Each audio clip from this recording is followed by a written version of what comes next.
आश्रम में उनको रखा, वहाँ उनका एक पिता की भांति कयादू का ध्यान रखा और समय समय पर उन्हें भगवान की हरि की लीलाओं का गान करके सुनाते। वही असर हुआ कि शिशु गर्भ में जो था उस शिशु पर ऐसा असर पड़ा उन कथाओं का कि जब वो जन्म लिया उसका नाम प्रहलाद हुआ, बड़ा भक्त हुआ। समय के बाद आया, पिता ने देखा कि मेरे 3 पुत्रों की हत्या कर दी, अब मेरी संतानों को मार डाला, अब तो देवताओं से और ज्यादा द्वेष। परंतु जब प्रहलाद को देखा तो मन में बड़ी शांति मिली, कम से कम मेरे जीने का सहारा मेरा एक ही पुत्र बहुत है, एक ही पुत्र काफी है।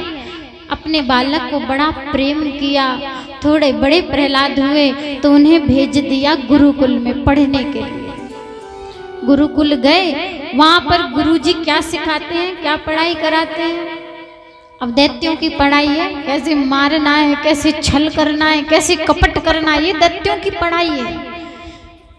ऐसा सिखाने लगे तो उनका मन नहीं लग रहा था। जैसे कलयुग की हमारी आपकी जो पढ़ाई है वो क्या पढ़ाई रह गई है? क्या सिखाते हैं हमारे सर जी, हमारे टीचर क्या सिखाते हैं कि A for Apple, B for ball, खाने से शुरू होती है और Z फॉर जेब्रा, जानवर बना के रख देती है। ये हमारी आपकी पढ़ाई है। पहले की पढ़ाई गायब हो गई, लेकिन उनका मन नहीं लगता। कहते हैं जिसका मन भगवान में लग जाए ना, उसका दुनिया में नहीं लग सकता। वो दूर जाके बैठ जाते हैं, नारायण नारायण संकीर्तन करते। एक दिन हुआ, 2 दिन हुआ, महीनों बीते। पिता ने बुलाया, बेटा क्या सीखा है? बोले पिताजी बहुत अच्छी बात सीखी है, इस संसार में भगवान ही सब कुछ है और कोई किसी का नहीं है। इतना सुना कि पिता ने जमीन पे पटक दिया। मेरे ससुर का नाम ले रहा है, मार डालो इसे। कयादू ने चरण पकड़ लिए।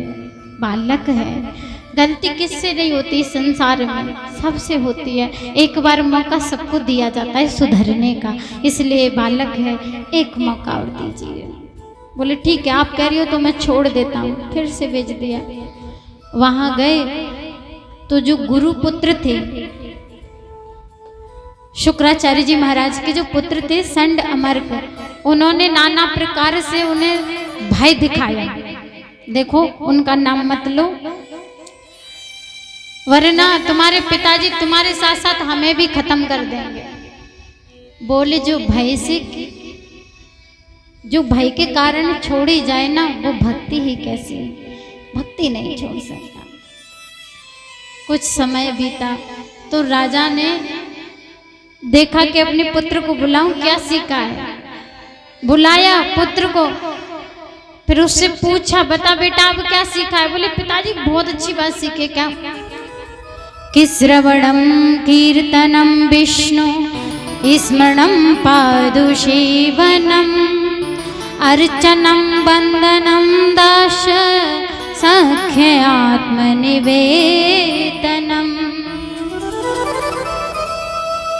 अब तो हिरण्यकश्यप को भयंकर क्रोध। बोले पहले तो एक ही भक्ति थी, अब 9 प्रकार की भक्ति, नवदा भक्ति सुना डाल।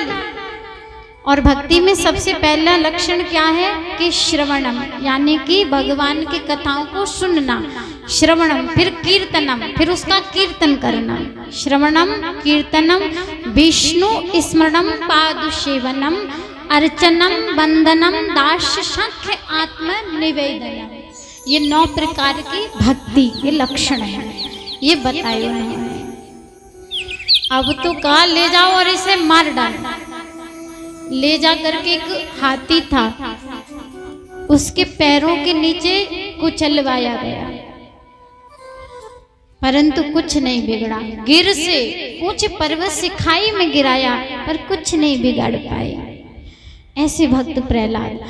तब उनकी बहन थी होलिका, होलिका लेकर के बैठ गई, मुझे वरदान है कि मैं जल नहीं सकती अग्नि में। अग्नि लगा दी, प्रचंड अग्नि में लेकर के अपने भतीजे को बैठ गई और जैसे ही अग्नि लगाई तो जल करके भस्म हो गई। और छोटे से भक्त प्रहलाद